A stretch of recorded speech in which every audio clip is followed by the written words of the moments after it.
Hi, and welcome to my very awkward intro. My name is Susan / Bambi, and this is Bambi's Rambles. How are we, friends? Are we good? That's good. And if you're not okay, that's okay too. I'm not okay finishing that fucking sentence. What the fuck? Anyway, welcome to the first ever episode of a new series that I'm doing on my channel called TV Crime Tuesdays. Okay. You're probably asking yourself, what the hell's she on about? I have an obsession with TV shows such as Criminal Minds, Cold Case, Law and Order SVU. There's a new show that I'm watching. Don't quote me if it's actually new, but it's new to me. It's called Family Law, and it's a Canadian show, and it's about a law office, and you know, I love things like that, right? And I have found that more and more channels that I watch and go to, I've seen all these true crime stories. I've seen them all, which might sound really sadistic when you think about it, but I've heard them all. Even the cases you tell me I've never heard of, I've heard of them. So, what better way to take my favorite pastime and have my favorite people than bring it together? Instead of true crime, I'm going to give you a story that is not true crime, obviously. It comes from one of these shows that I was talking about. This one in particular comes from Law and Order. So the basic Law and Order, your original with your Jack McCoy, who for some reason over the years, I just love that man. I just love him. He looks just like my dad and he's so intelligent. I love it. But anyway, let's get to the point of this video.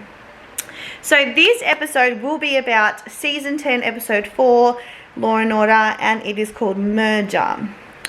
In this episode I will be pausing, time stamping, and everyone can be down in the comment sections giving their thoughts. We can talk a lot about this case because the actors are not real. Nothing's real in this. So you can have fun with this. You can be honest with this. You can say whatever the hell you want because you're not going to be hurting anyone or their family. Okay, that's what I want this to be. I want this to be fun.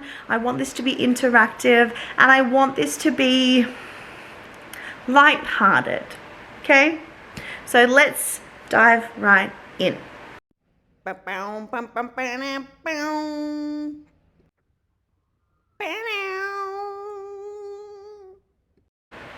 Briscoe and Green are sent to the scene of a dead body on a sidewalk. A young white woman with wounds to her head attacked at the front of a building of a home belonging to two wealthy families with more ties to each other than just being neighbors. So the girl that we find dead at the front of this building is the home of two separate families. The Vance family, who has two sons, Ethan and Nicholas. So then we have the other family, which is the Garrison family, and they have two daughters as well. So there's Christy Garrison and her sister Mercedes. Mercedes is engaged to Nicholas Vance, the eldest brother, so they're engaged to be wed. Then we have the younger daughter, who is Christy Garrison, who is the victim in this story. So whilst investigating, they obviously go and talk to the maids. They obviously go and talk to the families themselves. The mother of Christy Garrison basically gave us the story that her daughter was in bed by 10 p.m. and she had no idea why she was out there, why something would have happened to her. Maybe it was because this young girl liked smoking cigarettes and her mother didn't obviously want her smoking in the house, so that's why she went out there to have a cigarette. Well, obviously the investigation was like, I don't know if this adds up.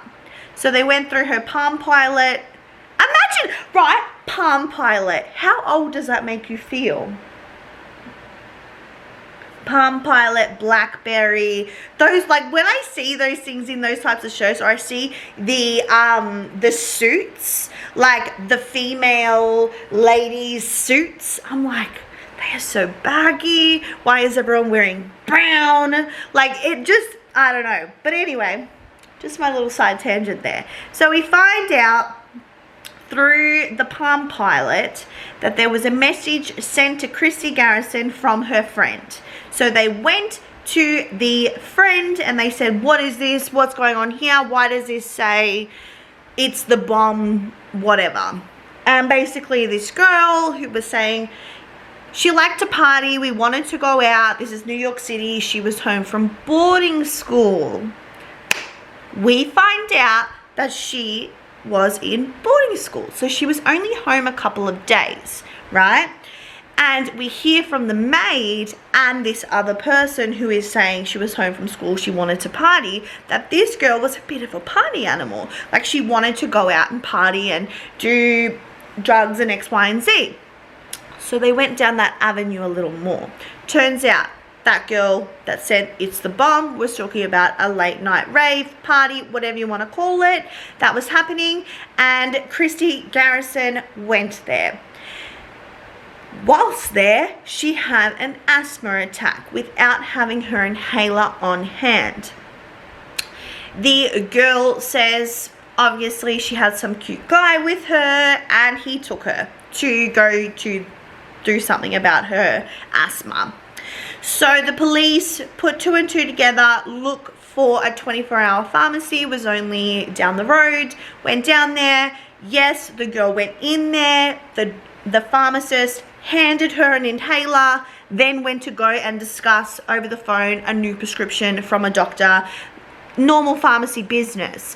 But when they came back, this girl was gone and so was the young man, leading to police asking for CCTV footage, finding Ethan Vance was out and about with the youngest Garrison sister.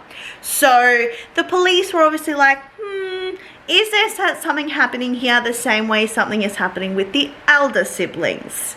So the police actually went back to the Garrison family and were questioning them and talking about how, you know, you said your daughter was in bed by 10 p.m., but she was out and about with Ethan Vance. The parents were very odd in this situation. And pause. Tell me if you would have the same response. Me saying it's odd is my own personal opinion. But when police went and said to them, why was Ethan out with Christy at that hour? He is, you know, 18, 19, she's 14. You said she was in bed, you know, she wasn't.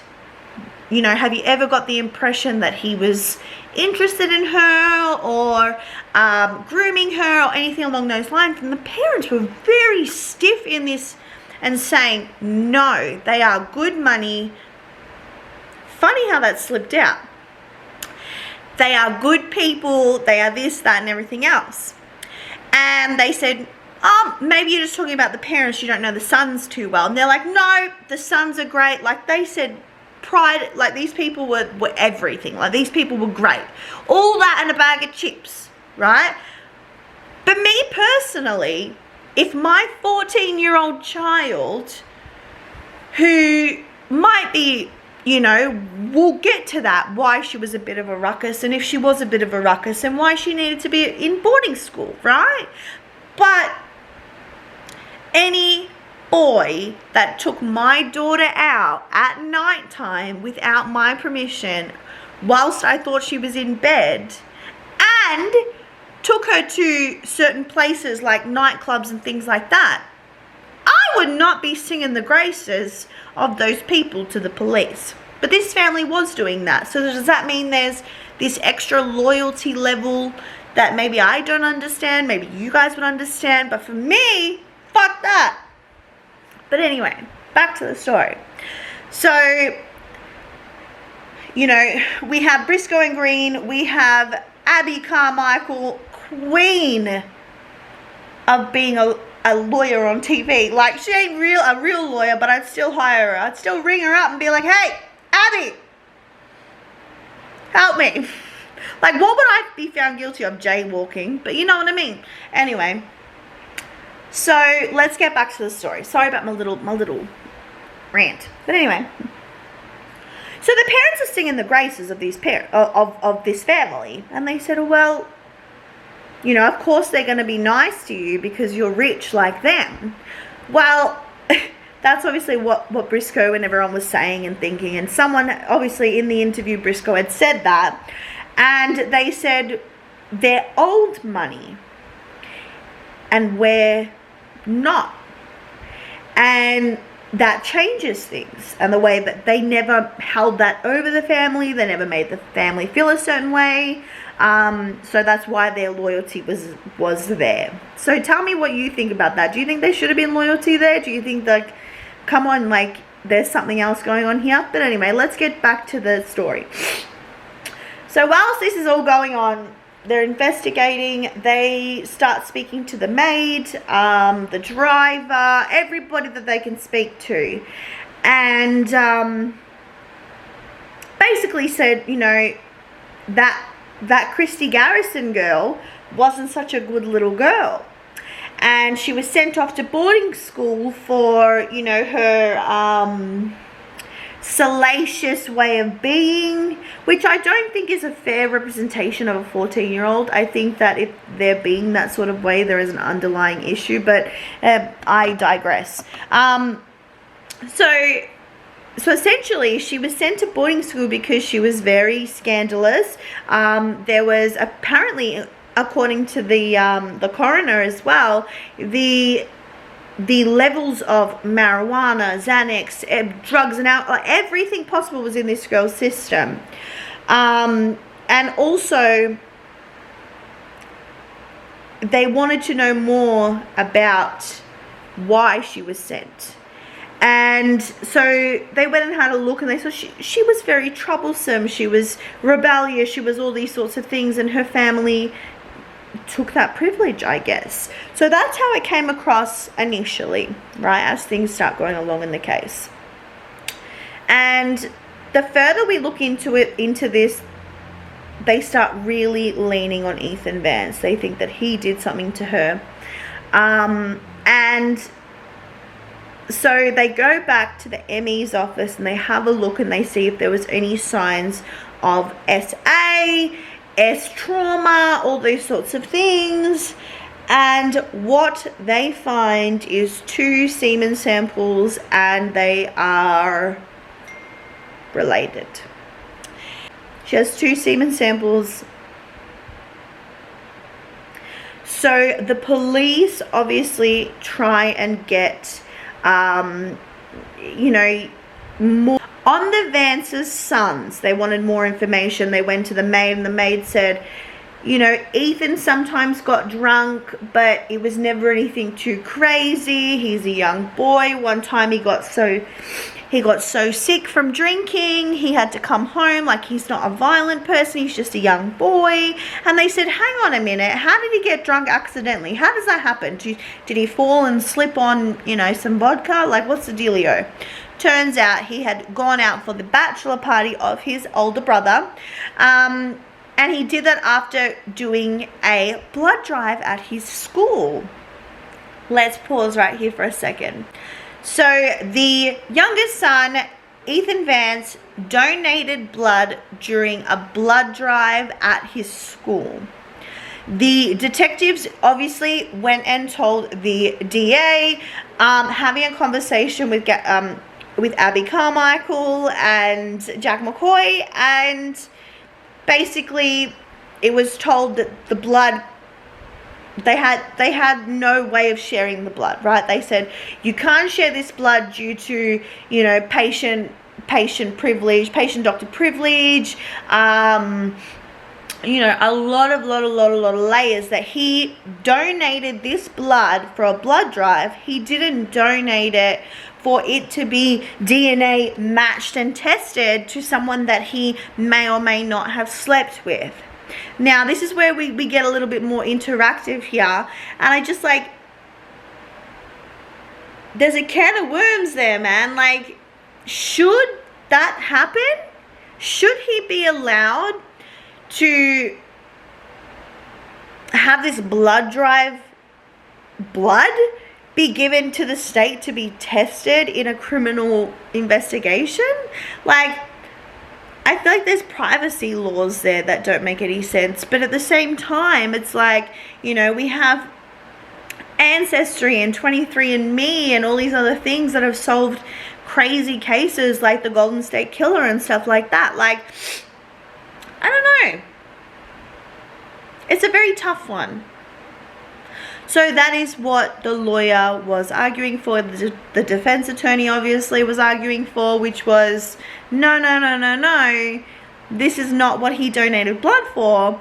Abby Carmichael obviously was, you know, saying, well, when he donated that blood, he forfeited all say to what would happen with said blood. And that once that blood was donated, it's free domain and it can be taken and used however see fit. And I was very surprised with the fact that the judge in the show said, no, you're right, Abby Carmichael. And they gave him the blood. They gave them the blood. And I'm like, what? No. But I am not the right or wrong answer. It's a fucking TV show. Write down below, what do you think? What do you think? This stuff obviously happens in everyday life, but let's just stick to the show. What would you think? I don't know. I just didn't know if that was right or not. But anyway, so they arrest the brothers. They say that the father is incapable of doing it because he was going through chemotherapy for prostate cancer. So he was just, you know, so they left it with the two brothers. They ended up arresting the eldest and youngest brothers for statutory R-word, and they were both given bond. And the district attorney's office basically was told by the judge, we need more here. What are you talking about, a murder? You haven't even arrested them for murder. Yada yada yada. So the police and the DA and everybody goes back and re-examines everything they know so far. And what they find is very, very interesting. So they go to the home of the Vances, and they ask a bunch of questions about the family, about everything, and they don't really find anything that outrageous or anything like that, like nothing too crazy. What they find out is Nick Vance has a lover, and they go and see the lover, and they're like, oh my god. Maybe Nick was like, oh my god, if my soon-to-be wife finds out, they're going to cancel the wedding, all those sorts of things. But when they went and saw the other woman that he was having the affair with, that lady, she was a barrel of didn't give a fuck, you know what I mean? She was like, if this ain't no Jojo bringing me a can of beer once a month, this is Nicholas Vance. So she's like, I keep the tap on because I'm on payroll. And when wifey-to-be can't find him, she'll call her. So we see that it doesn't really make that much sense. Like Nicholas Vance killing this young girl didn't really make much sense. They were talking, you know, they were saying, well, maybe it's Ethan getting jealous of her with Nick. But then they have another layer. And they start looking at Mercedes Garrison. Once they arrested arrested Nicholas Vance, we thought that the wedding obviously would be off, knowing that, you know, he had sexual relations with her 14-year-old sister. You think the wedding would be off. We return to a scene and we find that the wedding is not off. And Mercedes Garrison is very much still engaged to Nick Vance. Her mother is very supportive of the wedding. She's, you know, saying that we've been through enough. This is our little bit of happiness. Let us have it. Seems very bizarre. But, you know, they eventually gave the cold shoulder to Abby Carmichael. She left. She didn't really find that much out. But she thought, well, if your fiance's cheating on you and these things are happening, who are you going to vent to? Obviously not your mother, because your mother wants this to happen by the looks of how this is all going. They found her maid of honor through their society pages, through the newspaper, finding the maid of honor, and the maid of honor being very honest about how society, being a part of the alumni and society and all these crazy things was very, very important to the Garrison family. But it didn't seem that important to Mercedes Garrison. And when they probed more with the maid of honor about Mercedes, she basically said Mercedes doesn't know what she wanted. You know, she was, as we can find out, as we find out in the show, Mercedes Garrison was on, you know, Zoloft and, you know, very, very medicated, very spacey, you know, a lot of controlling, a lot of people in this woman's head, and a lot of mental health concerns and things like that. Anyway, so the second part of the conversation with the maid of honor leads to, so she basically said, I was meant to see Mercedes for her dress fitting on this day and go for this lunch and yada yada yada, and it was the day of Christy Garrison's death. And she says all the plans changed and all this weird stuff and yada yada yada.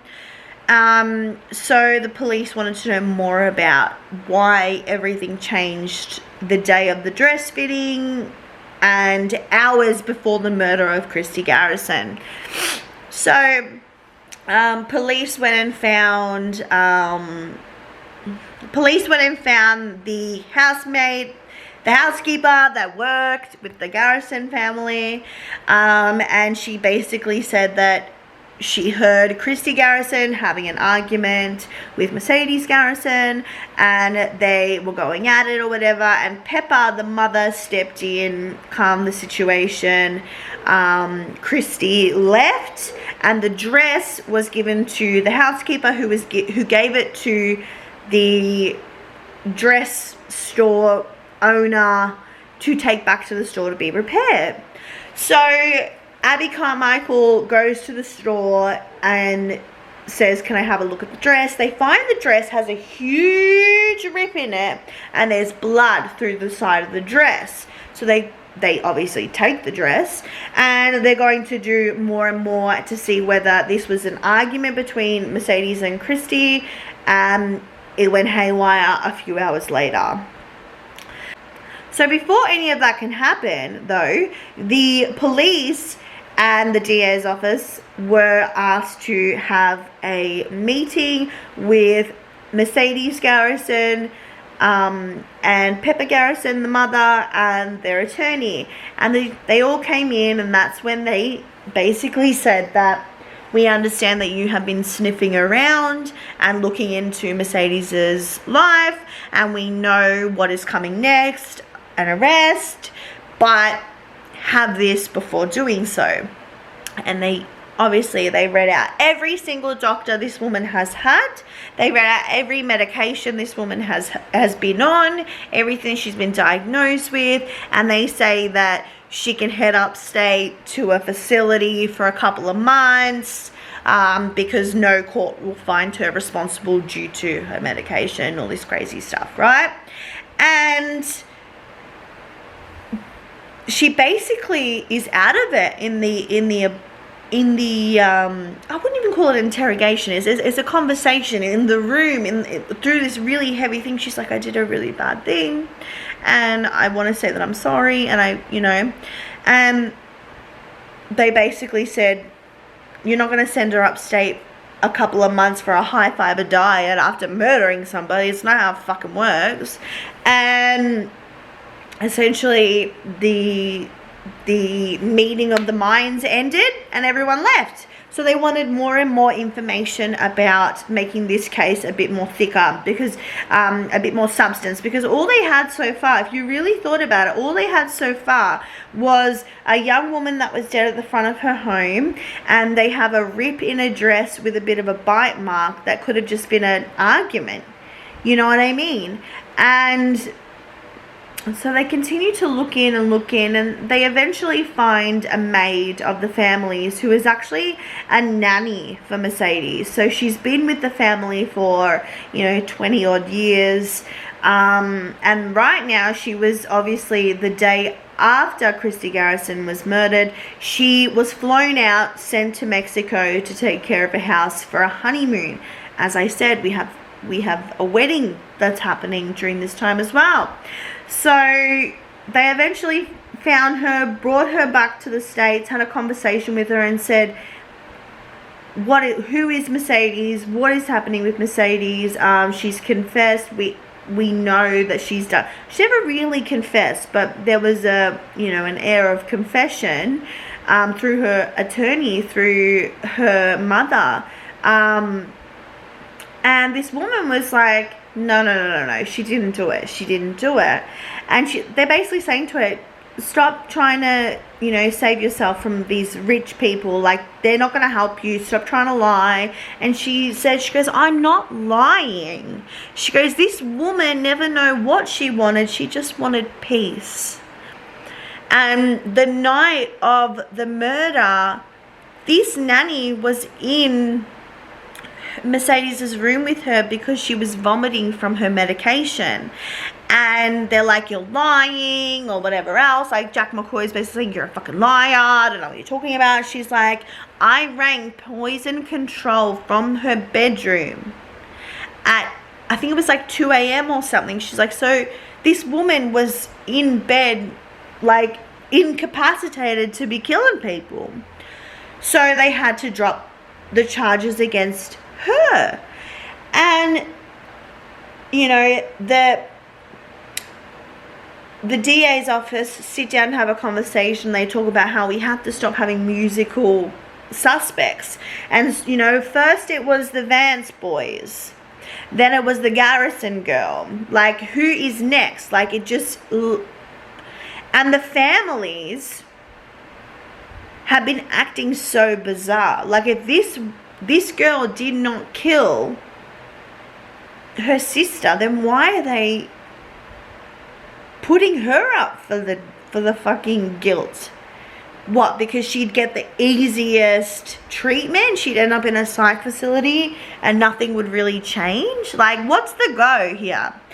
Anyway, so they set up a meeting, and they haven't really brought it up or spoken about it, but this is where Jack McCoy and everyone comes to the realization that the person who had their hand in this the most in every way possible, that I haven't really focused on, but I hope that you can see now, is Pepper Garrison, which is the mother of Christy Garrison, the girl that was murdered at the beginning of the story.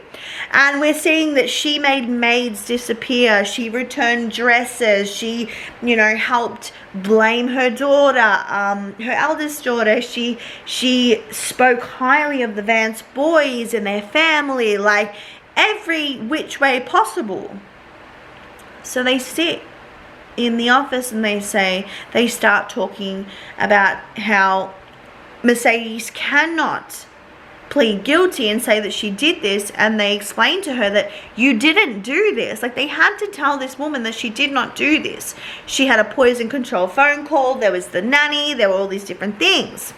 The father, who doesn't really speak much throughout the episode, so don't think I haven't brought him up. He is a very, very quiet man. She's a very, very domineering woman. And he basically says, what the hell is going on? You told me, Pepper, you told me you saw Mercedes kill Christy. And she basically says, not now. Not now. We're not going to discuss this now. And you see this Mercedes girl, her face just changes. Like, she just looks even more broken and spacey than she usually is.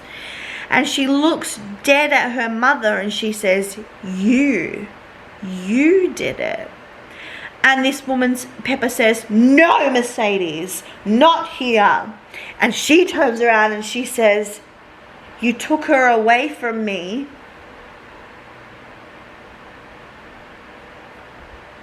And then you killed her. Dun, dun, dun! Turns out that... So it turns out many years ago, the family left New York to go and live in Brazil. To go and live in Argentina where the father had some work. So they had to go and do that. And whilst there at the age of 15, Mercedes fell pregnant. And they've done everything possible, including they left Argentina, they came back home, they had her in a boarding school in Connecticut. There was a lot of things that they did in order to hide that this was a child that Mercedes had bared. They said that it was Pepper. They were raised as sisters, but again, one was at boarding school until the other one was old enough to go to boarding school, and she would say, I don't really know her that well, but, you know, she comes out and says that. And, you know, you think the story would end here, but it doesn't. There's like onions, mate, layers. So the woman says, I'm going, we're leaving. She says to her husband, the attorney says, yes, let's leave. Jack McCoy basically says, please find yourself a good attorney. Basically saying that they're coming to arrest her at some point. Please be prepared. Charges will be filed against you. Murder charges. So the next scene is the Vance parents. So Nicholas and Ethan's parents come to the Jack McCoy's office and they want to have a discussion with him. And the discussion that they have with him is that they had witnessed the death of Christy Garrison. And they said, they're like, you know, we heard Nicholas and Ethan come home and we wanted to know what type of trouble they've got themselves into now. And whilst down there, there was an argument ensuing between Pepper and Christy. They were fighting, physically fighting. They said Pepper was being physically assaulted and she was defending herself, and things happened the way they did, right? So that happened. Now, they said why the district attorney's office said basically, why would you come in here and admit that now? Like, tell me that. Why would you come in here and admit that now? Both of your sons were arrested for rape and then statutory rape, and then they were accused of murder. Like, and you said nothing. Like, why are you saying something now? Like, that is bizarre. And then they said, okay, well, if they didn't do it, you didn't say anything, why didn't you? They said, we knew they would be released. They did nothing wrong. So they said, well, why did you allow this to happen to Mercedes Garrison? They said, oh, Mercedes is very fragile. She's very unwell. She could have never have done this, yada, yada, yada. But now that they're coming in, because they know in this situation that what really happened, they were cowards, but now they want to sit forward and speak up and all this sort of shit, right? By the fucking end of the episode, guess what you find out from the Adam, who is the boss of the district attorney's office. So he is Jack McCoy and Abby Carmichael's boss. He basically says, what can we do? They have incredible witnesses who are old money. They have the Vance name. They have, you know, wings of libraries named after them. And how can they be wrong witnesses? You know, so that all comes along or whatever. And they basically cannot put a case forward. So there's, like, no one gets charged for the death, for the murder of Christy Garrison here. But just wait.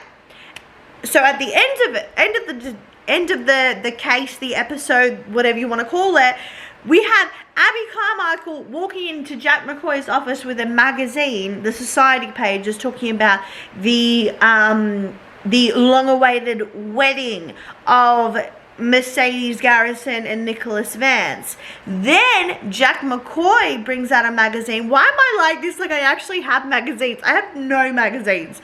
Oh my god. Anyway, so they eventually show Jack McCoy him with his magazine. Well, his isn't the society pages. It's the financial guide. So these families, so it says the investment from the Garrison family into the Vance so-and-so, it was a merger. So they were getting married.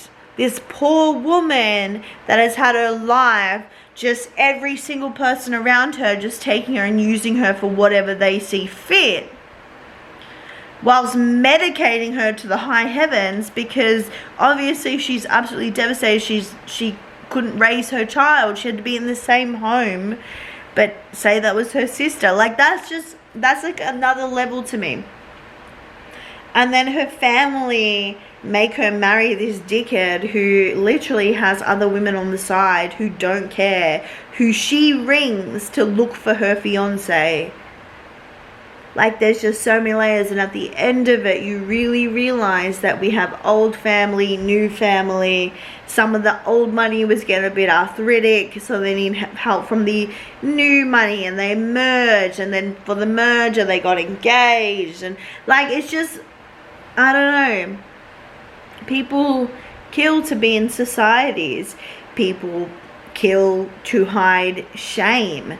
People do all sorts of things, and I wonder if we change some of those, maybe we could change the level of the crimes and things that we face when we get rid of some of the shame and judgment of others. I don't fucking know, but I could be very fucking wrong.